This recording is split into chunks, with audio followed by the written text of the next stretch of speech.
Carbs, proteins, macro nutrients మన బాడీకి ఏం చేస్తాయి అని చెప్పి.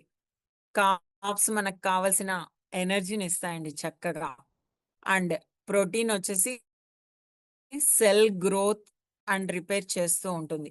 ఇక ఫ్యాట్స్ అంటేనే డైట్ కాన్షియస్ ఉన్నవాళ్ళు, ఒబెసిటీ ఉన్నవాళ్ళు చాలా దూరంగా నెట్టేస్తూ ఉంటారు కదా! బట్ ఇట్స్ రాంగ్ అండి.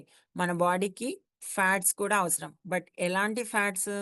హెల్తీ ఫ్యాట్స్ అవసరం. ఇవేం చేస్తుంది? మన హార్మోన్స్ గ్రోత్‌కి చక్కగా అండ్ బ్రెయిన్ మంచిగా ఎదగడానికి ఈ హెల్తీ ఫ్యాట్స్ అనేది యూజ్ అవుతుంది. ఇప్పటి నుంచి మీరు గనక ఫ్యాట్స్‌ని దూరం పెట్టేవాళ్ళైతే ఫ్యాట్స్ అంటే హెల్తీ ఫ్యాట్స్ అండి. ఇప్పుడు మీరందరూ నా ముందర కూర్చున్నారు కదా! For this also you need carbs. And even మీరు ఏమీ పని చేయకున్నా సోఫాలో కూర్చున్నా జస్ట్ థింక్ చేయడానికి కూడా మనకి కార్బ్స్ కావాలి. ఈవెన్ మనం నిద్రపోవడానికి కూడా మనకు కార్బోహైడ్రేట్స్ అనేది కావాల్సిందే. ఇంపార్టెంట్ ఉన్న ఈ కార్బ్స్‌ని మనం ఎలాంటి క్వాలిటేటివ్ ఆఫ్ కార్బ్స్ తినాలి అంటే కంపల్సరీగా fibre rich foods and complex కార్బ్సే తినాలి.